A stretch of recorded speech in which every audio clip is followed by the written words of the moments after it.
Let's bring in the Daily Telegraph's political editor and Sky News Outsiders host, James Morrow, to discuss this and the other big stories today.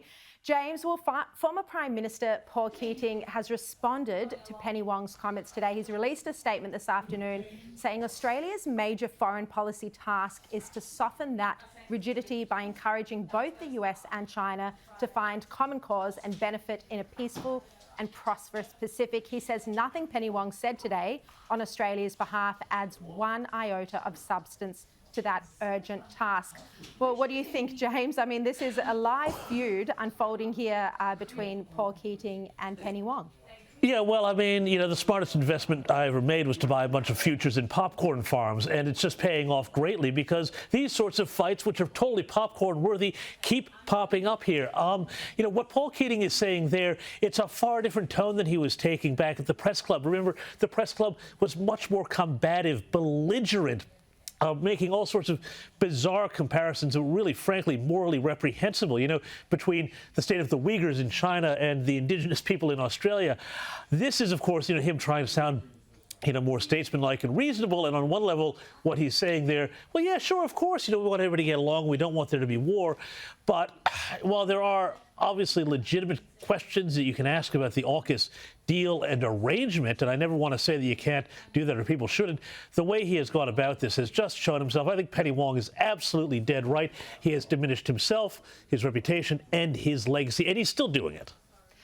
Now, I want to turn to the dramatic arrest of a 21-year-old Air Force Guardsman on Friday for leaking sensitive government documents. Some say this is the worst national security breach since WikiLeaks. This is Jack Texera. He sent his Discord chat room mates a series of documents. It included detailed assessments of America's allies and enemies.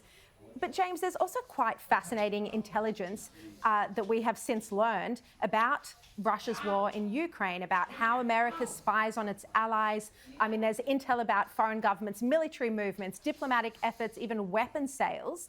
What do you think was the most interesting thing that has come to light here? And in particular, what light has this intel shed on Russia's invasion in Ukraine?